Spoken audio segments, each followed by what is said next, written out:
প্রিয় শিক্ষার্থী, আজ যে নতুন বিষয় নিয়ে আমরা আলোচনা করব সেটা হচ্ছে ইউনিট 3 কিতাবী বিষয় হিসাবে শিক্ষা। এর মধ্যে যে বিষয় আমরা বুঝবো সেটা হচ্ছে শিক্ষার ঐতিহাসিক ভিত্তি বা foundation of education in respect of history.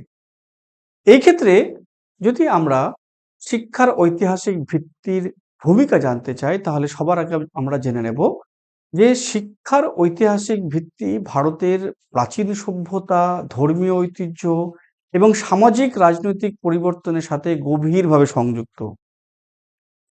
এই ভিত্তি বোঝা ভারতের শিক্ষামূলক অনুশীলন, দর্শন এবং ব্যবস্থা বিকাশের প্রতি উপলব্ধি লাভের জন্য ভীষণভাবে গুরুত্বপূর্ণ। ভারতের শিক্ষা হলো প্রাচীন ঐতিহ্য, ইসলামী প্রভাব এবং ঔপনিবেশিক সংস্কার এবং স্বাধীনতা পরবর্তী অগ্রগতির একটি মিশ্রণ, যা একটি জটিল ও বৈচিত্র্যময় ব্যবস্থা তৈরি করেছে, যা আজও বিকশিত হচ্ছে।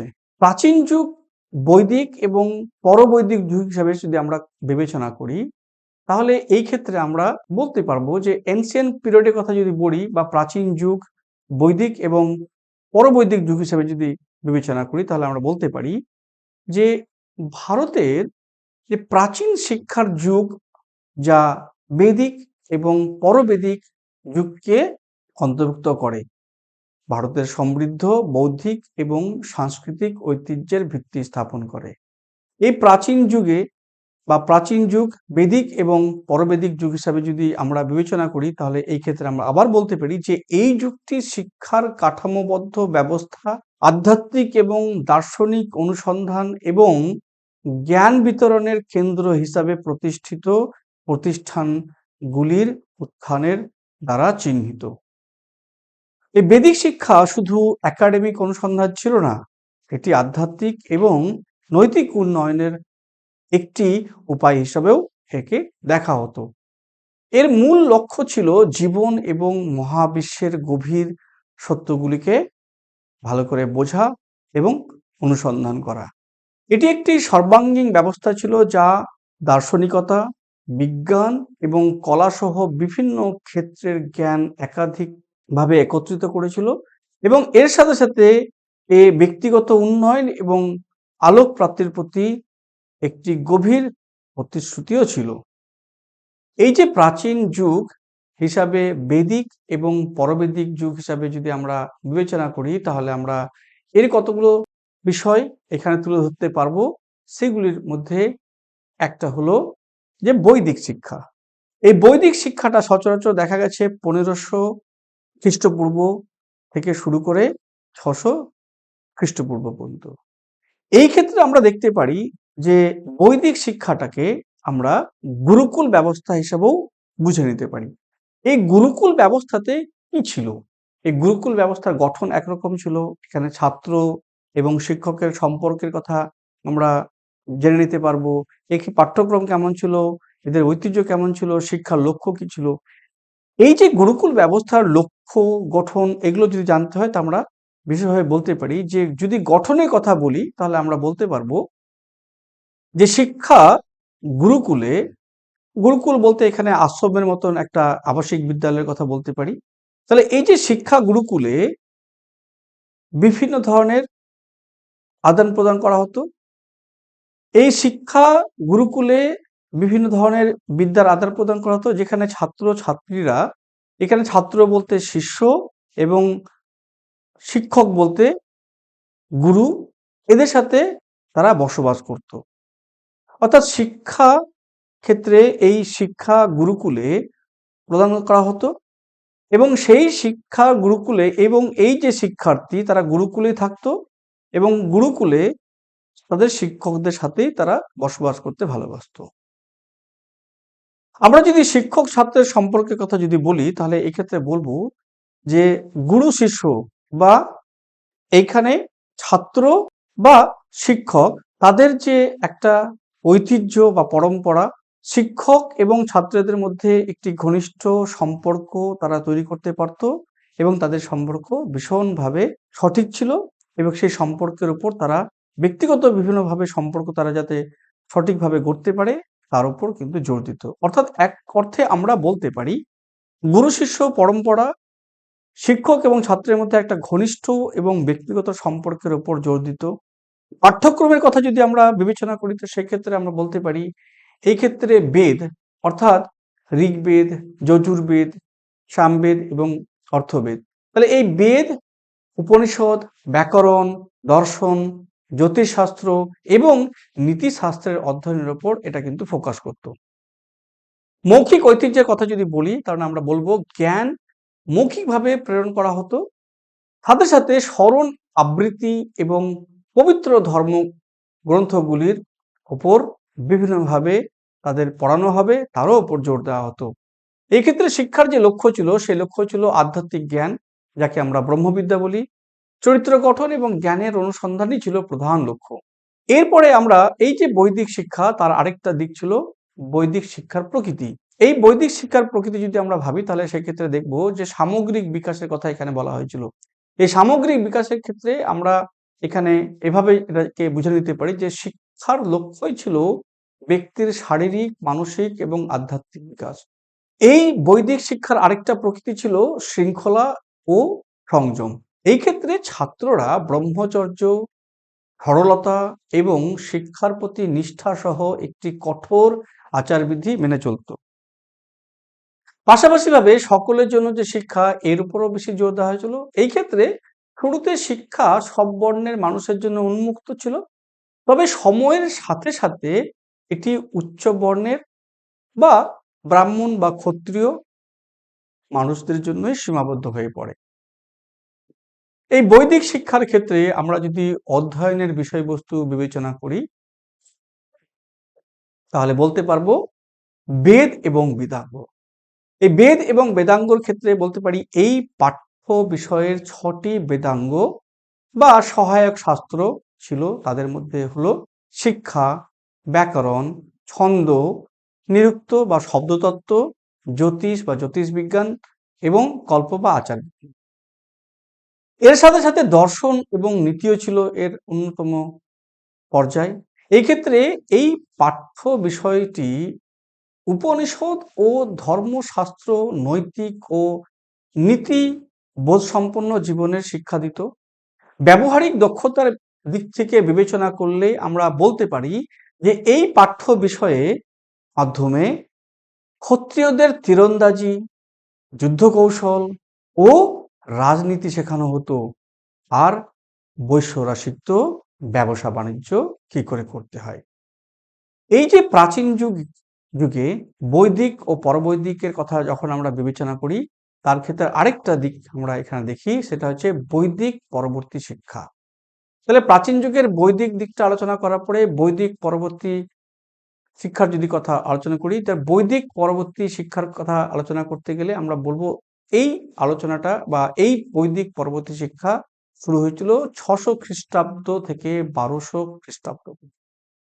এই ক্ষেত্রে যে বিষয়গুলোর উপর আমরা জোর দেব সেটা হচ্ছে বা এই বিষয়ে যে সমস্ত বিষয়ের উপর জোর দেওয়া হয়েছিল বৈদিক পরবর্তী শিক্ষাতে, তাতে হচ্ছে যে বৌদ্ধ ও জৈন ধর্মের উত্থান। এই সময় সচরাচর বৌদ্ধ এবং জৈন ধর্মের উত্থান হয়েছিল। সেই ক্ষেত্রে আমরা বলতে পারি যে সন্ন্যাসী শিক্ষার প্রচলন কিন্তু এই সময় থেকে শুরু হয়েছিল। এই সময় বৌদ্ধ বিহার, জৈন কেন্দ্রগুলি শিক্ষার প্রধান প্রতিষ্ঠান হয়ে ওঠে।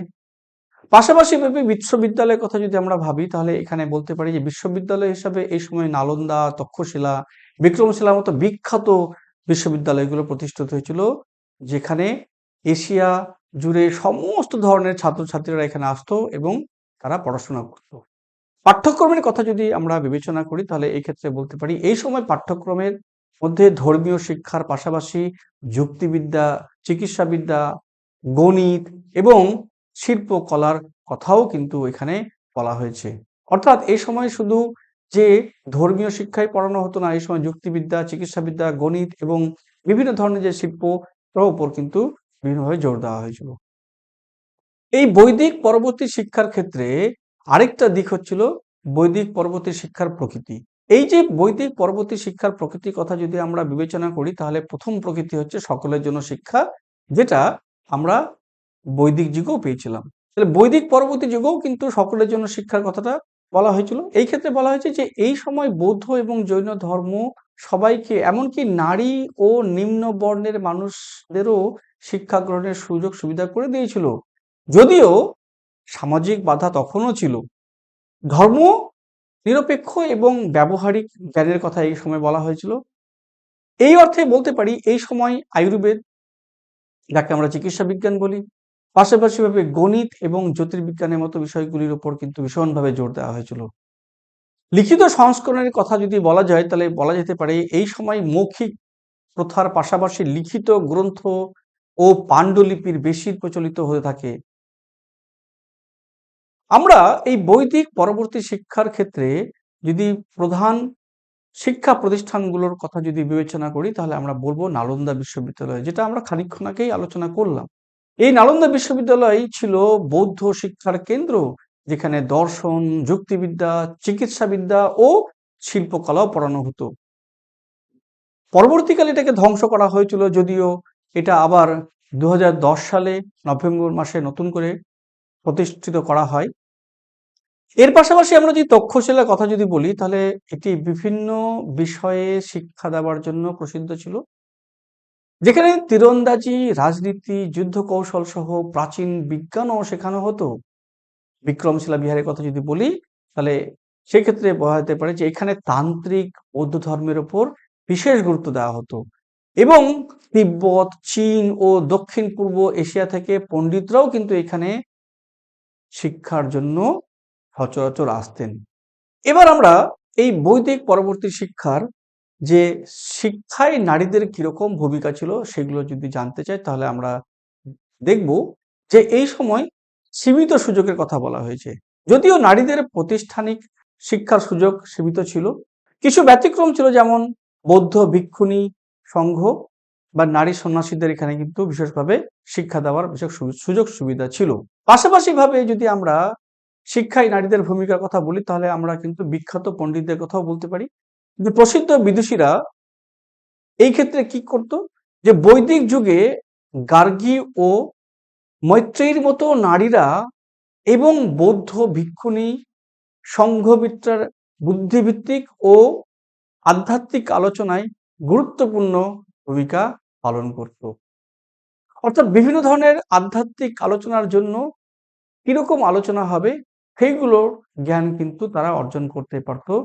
অন্যদিকে যদি আমরা দার্শনিক ও শিক্ষাগত অবদানের কথা যদি ভাবি এই বৈদিক এবং পরবৈদিক যুগের, তো সেই ক্ষেত্রে আমরা দেখব যে দার্শনিক ও শিক্ষাগত অবদান এখানে যেটা দেওয়া হয়েছে সেটা হচ্ছে বৈদিক দর্শন। তো বৈদিক দর্শনের ক্ষেত্রে আমরা বলতে পারি যে ধর্মের ধারণা, এই ধর্মের ধারণার কথা যখন আমরা বলবো, তখন সেই ক্ষেত্রে আমরা এটা জানতে পারবো যে শিক্ষার মূল লক্ষ্য ছিল সমাজের নিজের ধর্ম বোঝা এবং তা পালন করা।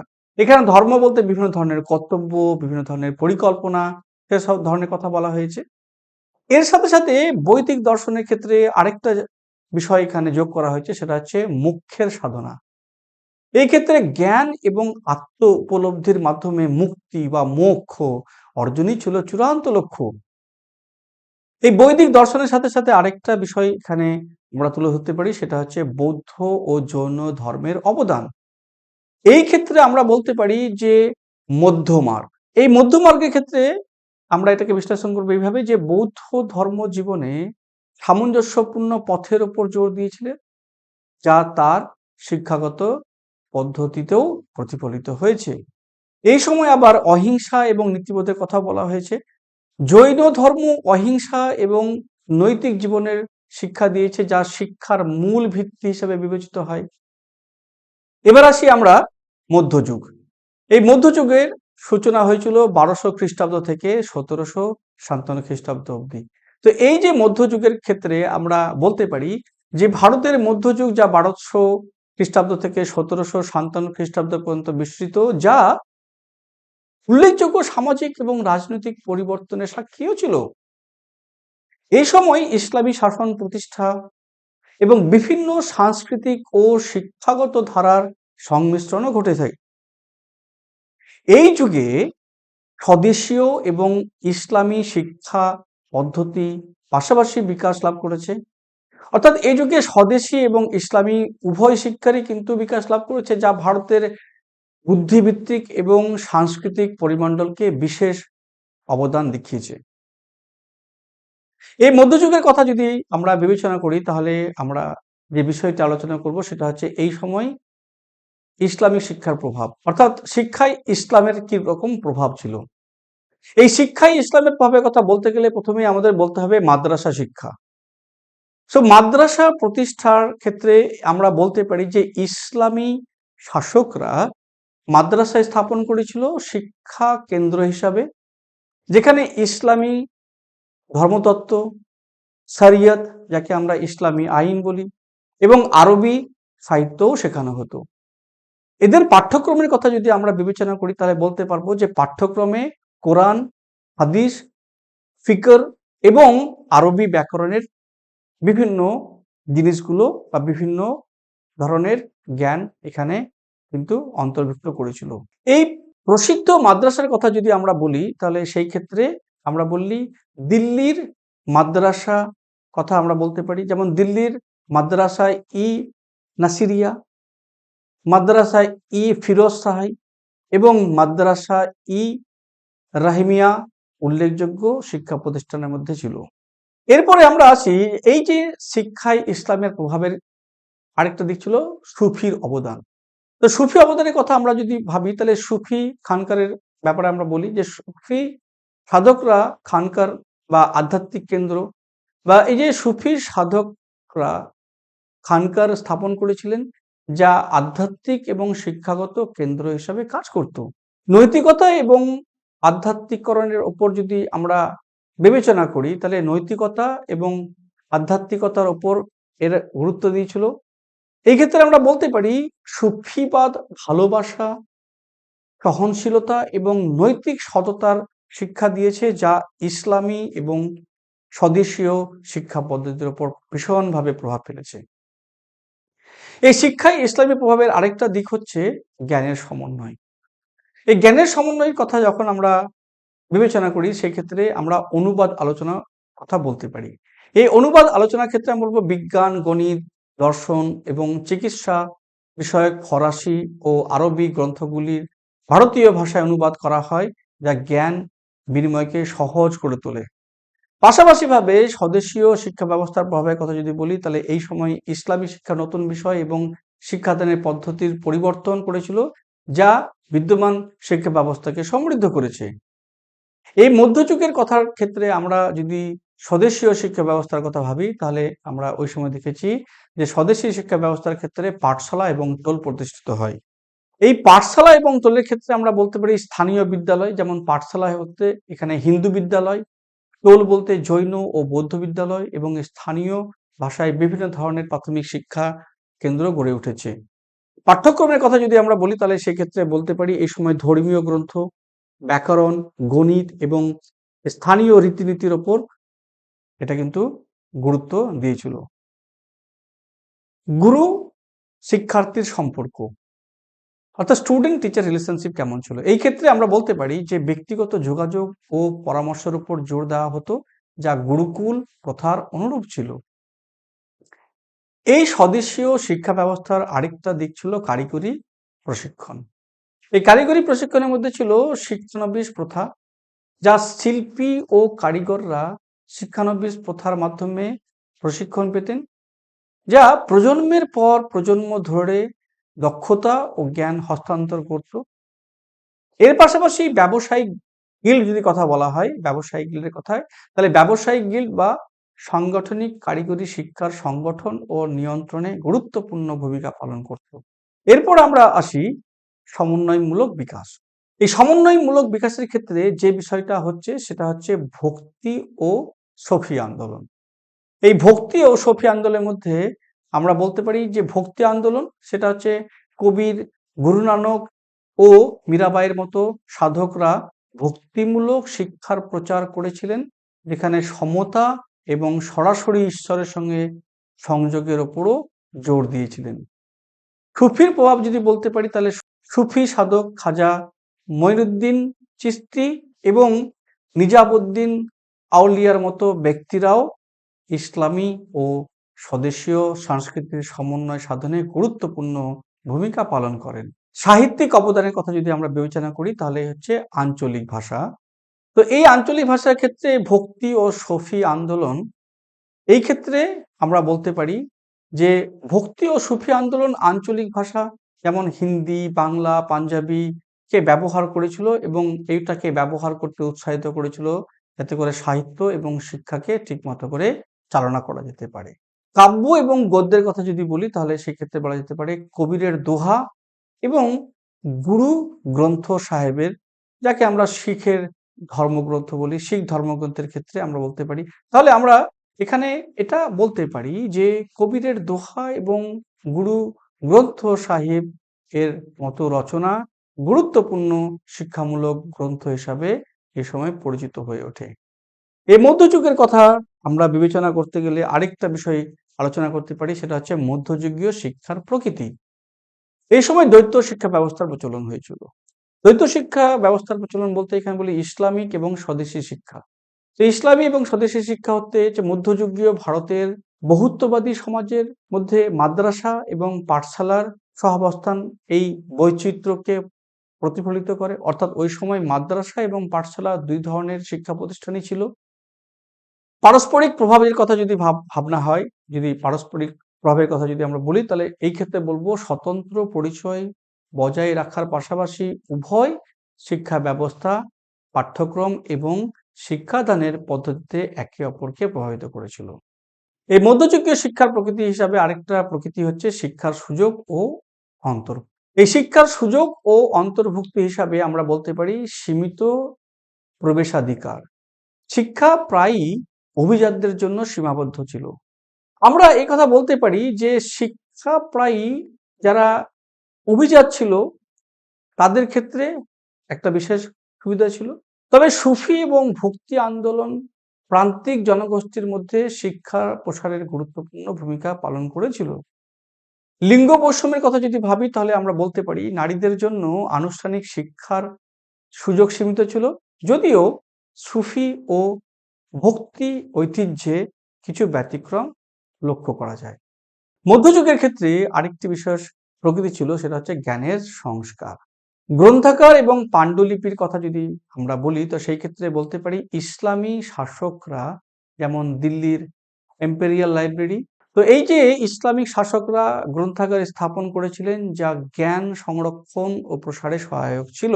লেখ্য রচনার প্রসারের কথা যদি ভাবি তাহলে আমরা বলতে পারি যে ফরাসি, আরবি এবং আঞ্চলিক ভাষায় পাণ্ডুলিপি উৎপাদন মধ্যযুগে বুদ্ধিভিত্তিক ঐতিহ্যকে সমৃদ্ধ করেছে।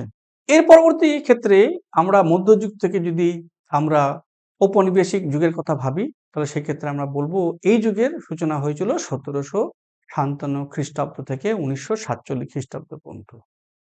এই যুগকে আমরা কলোনিয়াল পিরিয়ডও বলে থাকি।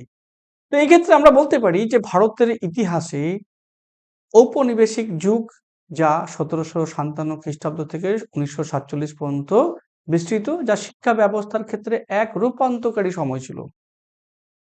ব্রিটিশ শাসনের প্রবর্তন ভারতীয় শিক্ষার ক্ষেত্রে উল্লেখযোগ্য পরিবর্তন নিয়ে আসে, যার মধ্যে পশ্চিমা শিক্ষার প্রবর্তন, স্থানীয় শিক্ষা ব্যবস্থার পতন এবং শিক্ষাগত সংস্কারের পক্ষে জাতীয়তাবাদী আন্দোলনের উত্থান অন্তর্ভুক্ত ছিল।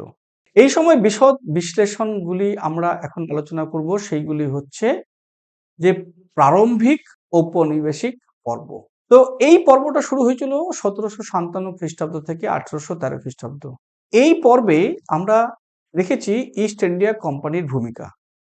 ইস্ট ইন্ডিয়া কোম্পানির ভূমিকা বলতে আমরা তখনই বুঝবো যে এই ক্ষেত্রে দেখা গেছে যে প্রাথমিক উদাসীনতা।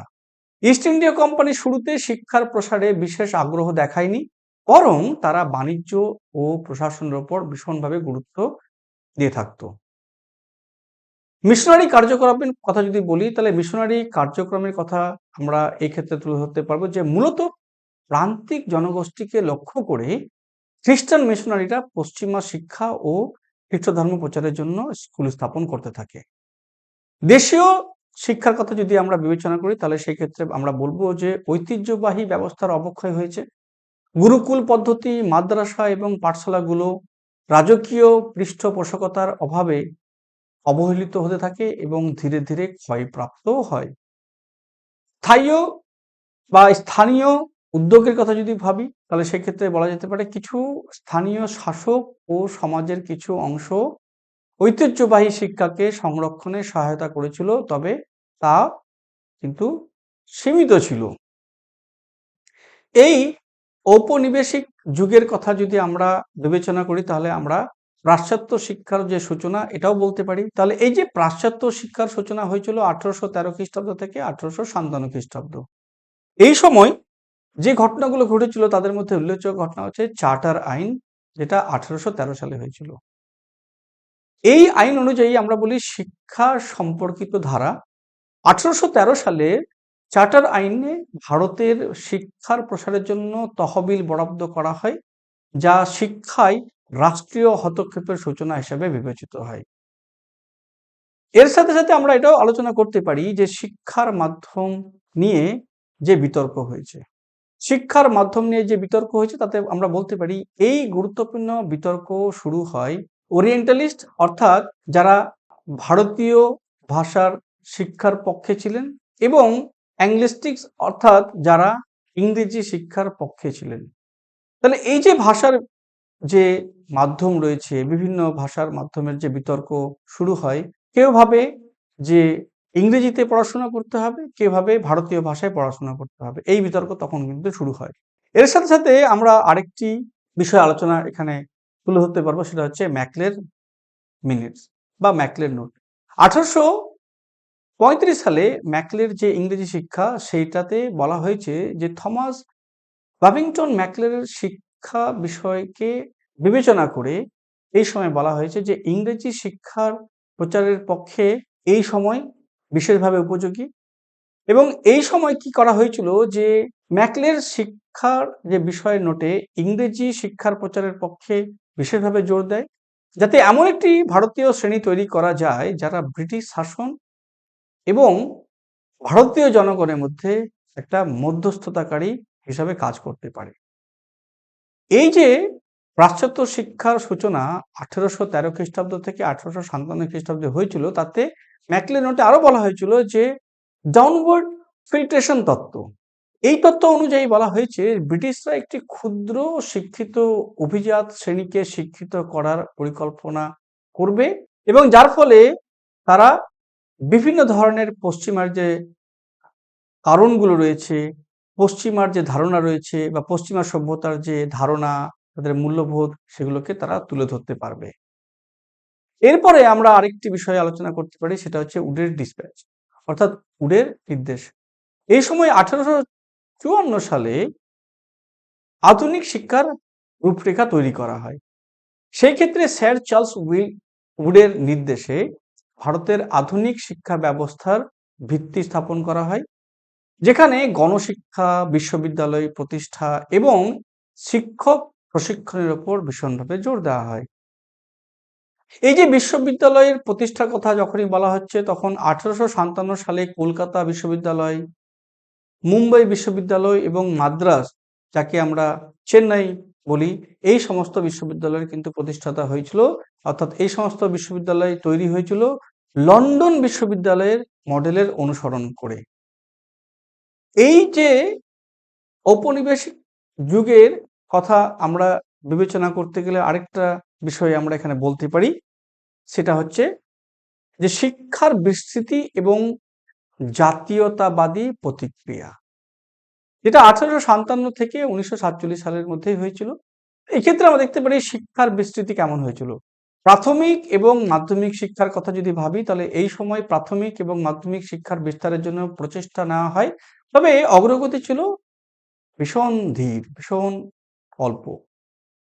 উচ্চশিক্ষার কথা যদি বলি তাহলে সেক্ষেত্রে আমরা বলতে পারবো এই সময় কলেজ বিশ্ববিদ্যালয়ের সংখ্যা বৃদ্ধি পায়, যা পশ্চিমা বিজ্ঞান, মানবিক শাস্ত্র এবং পেশাগত শিক্ষায় যে প্রবেশাধিকার হবে সেটার উপর জোর দেওয়া হয়। এবার আসি আমরা জাতীয়তাবাদী আন্দোলন ও শিক্ষার সংস্কার। এই ক্ষেত্রে স্বদেশী আন্দোলনের কথা আমরা যদি বলি তাহলে দেখা যাবে যে 1900 শতকের শুরুতে স্বদেশী আন্দোলনের উত্থান ঘটে, যা দেশীয় শিক্ষা ও গুরুকুল, কঙ্গরি এবং বেনারস হিন্দু বিশ্ববিদ্যালয়ের মতো প্রতিষ্ঠানকে উৎসাহিত করে। চিন্তাবিদদের ভূমিকা হিসেবে যদি ভাবা হয় তাহলে এই সময় রাজা রামমোহন রায়, স্বামী বিবেকানন্দ এবং মহাত্মা গান্ধীর মতো নেতারা সামাজিক সংস্কার, আত্মনির্ভরশীলতা এবং জাতীয় পরিচয়ের জন্য শিক্ষা কেমন করে হবে তার উপর জোর দিতে থাকেন। এই শিক্ষার বিস্তৃতির কথা যদি বিবেচনা করা হয় তাহলে আরেকটি কথা বলা যেতে পারে, সেটা হচ্ছে জাতীয়তাবাদী আন্দোলন ও শিক্ষার সংস্কারের ক্ষেত্রে গান্ধীর ন্যায় তালিম। মহাত্মা গান্ধী একটি সমন্বিত শিক্ষা ব্যবস্থাকে নিয়ে আসেন যার নাম দিয়েছিলেন ন্যায় তালিম, যেখানে শারীরিক শ্রমের সাথে বুদ্ধিভিত্তিক শিক্ষার সংমিশ্রণ ছিল, যার লক্ষ্যই ছিল আত্মনির্ভরশীলতা এবং নৈতিক উন্নয়ন। এরপরে আসি আমরা ওই সময় নারীদের শিক্ষা। এই সময় সীমিত অগ্রগতির কথা বলা হয়েছে, যে নারীদের শিক্ষায় কিছু অগ্রগতি দেখা যায়, যেমন মেয়েদের জন্য স্কুল কলেজ স্থাপন করা হয়, তবে সমাজে মনোভাব এখনো অনেক বেশি সীমাবদ্ধ ছিল। অগ্রদূতের কথা বলা হয় তাহলে এই সময় বলতে পারি যে অগ্রদূতেরা যারা ছিলেন তাদের মধ্যে ছিল জ্যোতিরাও ফুলে, সাবিত্রীরাও ফুলে, পণ্ডিতা রামাবাই নারীদের মধ্যে অন্যতম, এবং এরা নারীদের শিক্ষার প্রসারের জন্য ভীষণভাবে গুরুত্বপূর্ণ ভূমিকা পালন করেছিলেন। এর সাথে সাথে আমরা আরেকটি বিষয়ে আলোচনা করতে পারি, সেটা হচ্ছে জাতীয়বাদী আন্দোলনের শিক্ষা সংস্কারের আরেকটা দিক হচ্ছে ঔপনিবেশিক যুগের ক্ষেত্রে আমরা যে বিষয়টি আলোচনা করব সেটা হচ্ছে ঔপনিবেশিক শিক্ষার প্রকৃতি। এই ঔপনিবেশ শিক্ষার প্রকৃতির কথা যদি আমরা বিবেচনা করি তাহলে আমরা বলতে পারি এই সময় দ্বৈত ব্যবস্থার প্রচলন হয়েছে, অর্থাৎ ডুয়েল সিস্টেম। এই দ্বৈত ব্যবস্থার কথা যদি বলি তাহলে আমরা বলবো পাশ্চাত্য এবং দেশীয় শিক্ষার মিশ্রণ, অর্থাৎ পাশ্চাত্য এবং দেশীয় ধরনের শিক্ষার কথা কিন্তু বলা হয়েছে, অর্থাৎ পাশ্চাত্য ধাঁচের বিদ্যালয় এবং ঐতিহ্যবাহী প্রতিষ্ঠা ক্ষেত্রে বিভিন্ন শিক্ষা প্রতিষ্ঠানের উপর জোর দেওয়া এই সময় কিন্তু হতে থাকে। অভিজাতপন্থী প্রবণতার কথা যদি বলা যায় তাহলে এখানে বলা যেতে পারে যে শিক্ষা প্রধানত অভিজাত শ্রেণীর জন্য সহজলভ্য ছিল, সাধারণ জনগণের কাছে এটা প্রসার ছিল ভীষণ সীমিত। ভাষা এবং শিক্ষার মাধ্যমের কথা যদি বলি তাহলে এখানে বলা যেতে পারে ইংরেজি আধিপত্য ভীষণভাবে এখানে পেয়ে থাকে, এবং এই ক্ষেত্রে বলা যেতে পারে যে উচ্চ শিক্ষায় ইংরেজি শিক্ষার মাধ্যম হয়ে ওঠে, যা ভাষাগত এবং সাংস্কৃতিক বিভাজন তৈরি করতে বিশেষ ভূমিকা পালন করে। এই ঔপনিবেশিক শিক্ষার প্রকৃতি হিসাবে আরেকটা দিক আমরা আলোচনা করতে পারি, সেটা হচ্ছে আঞ্চলিক ভাষার শিক্ষা। এই আঞ্চলিক ভাষায় যে শিক্ষা তার ক্ষেত্রে বলা হয়েছে যে আঞ্চলিক ভাষায় শিক্ষার প্রসারের জন্য কিছু প্রচেষ্টা নেওয়া হয়েছিল, তবে তা ছিল সীমিত এবং সেটা পর্যাপ্তও ছিল না। সামাজিক এবং সাংস্কৃতিক প্রভাবের কথা যদি ভাবি তাহলে সেক্ষেত্রে আমরা বলতে পারি যে আধুনিকরণের কথা। পাশ্চাত্য শিক্ষা আধুনিক বিজ্ঞান, গণতান্ত্রিক আদর্শ এবং নতুন সামাজিক সংস্কারের প্রচলন করে। এই সময় আরেকটি বিশেষ দিকে জোর দেওয়া হয়েছে, সেটা হচ্ছে সাংস্কৃতিক বিচ্ছিন্নতা। পাশ্চাত্য জ্ঞানের উপর অতিরিক্ত গুরুত্ব কিছু অংশের ভারতীয় সমাজের মধ্যে সাংস্কৃতিক বিচ্ছিন্নতার অনুভূতি সৃষ্টি করে।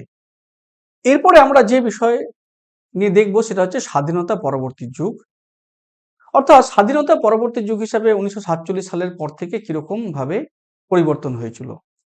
স্বাধীনতা পরবর্তী যুগ ভারতে শিক্ষা ব্যবস্থার বিকাশের এক গুরুত্বপূর্ণ পর্ব হিসেবে চিহ্নিত। 1947 সালে স্বাধীনতা অর্জনের পর ভারতের সামনে একটি জাতি গড়ার বিশাল চ্যালেঞ্জ ছিল, যা কেবল রাজনৈতিক এবং অর্থনৈতিক ভাবে স্বাধীনতা নয়, বরং সামাজিক এবং সাংস্কৃতিক দিক থেকেও প্রগতিশীল হবে। এই লক্ষ্যগুলি অর্জনের জন্য শিক্ষা ছিল একটি গুরুত্বপূর্ণ মাধ্যম। এই সময় যে সমস্ত ঘটনা ঘটেছিল সেগুলির মধ্যে হলো সাংবিধানিক বিধান, অর্থাৎ এই যে সাংবিধানিক বিধানের কথা যখনই আমরা বলবো সেই ক্ষেত্রে আমরা বলবো আর্টিকেল 45 বা অনুচ্ছেদ 45। এই অনুচ্ছেদ 45-এর ক্ষেত্রে বলা হয়েছে যে রাষ্ট্রীয় নীতিগত নির্দেশনা যা 14 বছর পর্যন্ত শিশুদের জন্য বিনামূল্যে এবং বাধ্যতামূলক শিক্ষা প্রদানের লক্ষ্য নির্ধারণ করে। অন্যদিকে অনুচ্ছেদ 21A এই ক্ষেত্রে বলা হয়েছে যে এটা হয়েছিল সচরাচর 2002 সালে 86তম সংশোধনের মাধ্যমে, এবং তাতে বলা হয়েছে যে 6 থেকে 14 বছর বয়সী শিশুদের জন্য শিক্ষাকে একটি মৌলিক অধিকার হিসাবে তুলে ধরতে হবে। এরপরে আমরা যদি বিশ্ববিদ্যালয় শিক্ষা কমিশনের কথা ভাবি, তাহলে 1948 থেকে 49 সালে ইউনিভার্সিটি এডুকেশন কমিশন হয়েছিল। তার সভাপতিত্ব করেছিলেন ডক্টর এস রাধাকৃষ্ণন। এর রেকমেন্ডেশন বা প্রস্তাবনার মধ্যে ছিল উচ্চশিক্ষার মনোন্নয়নের উপর জোর দেওয়া, গুণগত শিক্ষা, গবেষণার গুরুত্ব এবং নতুন বিশ্ববিদ্যালয়ের প্রতিষ্ঠার প্রয়োজনীয়তা তুলে ধরা। এরপরে আসলো মাধ্যমিক শিক্ষার কমিশন। তো মাধ্যমিক শিক্ষা কমিশন অর্থাৎ সেকেন্ডারি এডুকেশন কমিশন, যেটা 1952 থেকে 53 সালের মধ্যে হয়েছিল, এর সভাপতিত্ব করেছিলেন ডক্টর এস লক্ষ্মণ স্বামী মুদালিয়ার, এবং এর প্রস্তাবনাতে ছিল যে মাধ্যমিক শিক্ষার উন্নয়ন করা, পেশাভিত্তিক প্রশিক্ষণের প্রবর্তন করা এবং পাঠ্যক্রমে বৈচিত্র্য আনার সুপারিশ। এরপরে 1964 থেকে 66 সালের মধ্যে আরেকটি কমিশন আসলো, যার নেতৃত্ব দিয়েছিলেন ডক্টর ডি.এস. কোঠারি। উনার যে রেকমেন্ডেশন ছিল তাতে বলা হয়েছিল জাতীয় শিক্ষা ব্যবস্থা। এই জাতীয় শিক্ষা ব্যবস্থা ছিল একটি একক জাতীয় শিক্ষা ব্যবস্থার পরিবর্তনের সুপারিশ। তো এই যে একটি একক জাতীয় শিক্ষা ব্যবস্থার প্রবর্তনের সুপারিশ এই সময় করা হয়েছিল, এবং স্কুলের যে পরিকাঠামো সেটা হবে, যে স্কুল শিক্ষার জন্য উনি বলেছিলেন যে 10+2+3 কাঠামো থাকবে। বিজ্ঞান এবং প্রযুক্তির উপর যদি জোর দিতে হয় তাহলে এটাও এখানে বলা হয়েছিল। সামাজিক ন্যায় বিচারের কথা বলা হয়েছিল, অর্থাৎ সমাজের সব শ্রেণীর জন্য সমান শিক্ষাগত সুযোগের পক্ষে উনি মত দিয়েছিলেন। এরপরে আসি আমরা 1968 সালে জাতীয় শিক্ষানীতি। এই জাতীয় শিক্ষানীতির ক্ষেত্রে বলা হয়েছিল বিশেষ উদ্দেশ্য হতে জাতীয় অগ্রগতি, সংস্কৃতি এবং ঐক্য প্রচারের জন্য মৌলিক শিক্ষা ব্যবস্থাকে এবং শিক্ষার ব্যবস্থাকে সঠিকভাবে মৌলিক পুনর্গঠনের উপর গুরুত্ব করা, বাধ্যতামূলক শিক্ষা দেওয়া, অর্থাৎ বাধ্যতামূলক শিক্ষা করে দেওয়া এবং শিক্ষকদের মর্যাদা দেওয়া, পাশাপাশিভাবে আঞ্চলিক ভাষার প্রসার করা। এরপরে 1986 সালে আরেকটি জাতীয় শিক্ষানীতি এলো। সেই নীতির উদ্দেশ্য ছিল বৈষম্য দূরীকরণ এবং সমান শিক্ষাগত সুযোগ প্রদানের লক্ষ্য। এই সময় যে ব্যাপারগুলোর উপর বিশেষভাবে নজর দেওয়া হয়েছিল সেটা ছিল অপারেশন ব্ল্যাকবোর্ড, নবোদয় বিদ্যালয় তৈরি করা এবং প্রাপ্তবয়স্ক শিক্ষার উপর জোর দেওয়া। পাশাপাশিভাবে স্বাধীনতার পরবর্তী যুগের ক্ষেত্রে আমরা যদি আলোচনা করি তাহলে সেক্ষেত্রে আমরা এটাও বলতে পারি যে সংশোধিত জাতীয় শিক্ষানীতি, যেটা 1992 সালে হয়েছিল, এর কেন্দ্রবিন্দু ছিল সর্বজনীন শিক্ষা প্রাপ্তি এবং শিক্ষার্থীদের ধরে রাখা এবং শিক্ষার মান উন্নয়ন করা। 1952 সালের পরে আরেকটা আইন আসলো, যার নাম হলো শিক্ষার অধিকার আইন, যাকে রাইট টু এডুকেশন অ্যাক্ট বলি। এই অনুযায়ী এর বিধান ছিল 6 থেকে 14 বছর বয়সী শিশুদের মধ্যে বিনামূল্যে এবং বাধ্যতামূলক শিক্ষা নিশ্চিত করা। পরবর্তীকালে নতুন একটা শিক্ষানীতি তৈরি হলো, যে শিক্ষানীতির নাম হলো জাতীয় শিক্ষানীতি 2020। এর মূল বৈশিষ্ট্যই ছিল নতুন শিক্ষাগত কাঠামো, যে শিক্ষাগত কাঠামোটাতে 10+2 কাঠামোর পরিবর্তে 5+3+3+4 মডেলে পরিবর্তন আসলো। এই ক্ষেত্রে বহুমাত্রিক শিক্ষার কথা বলা হয়েছে, যাতে সমন্বিত এবং মননীয় শিক্ষার উপর জোর কেমন করে দেওয়া হবে সেটা বলা হয়েছিল। শিশুতোষ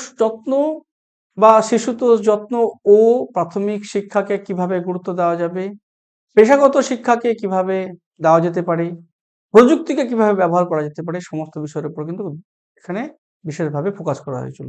এর সাথে সাথে স্বাধীনতা পরবর্তী যুগের যে শিক্ষা ছিল তাতে ডিজিটাল উদ্যোগ নেওয়া হয়েছিল, যেমন স্বয়ামের মাধ্যমে বা দীক্ষার মাধ্যমে বা পোর্টালের মাধ্যমে কিভাবে শিক্ষা দেওয়া যায়।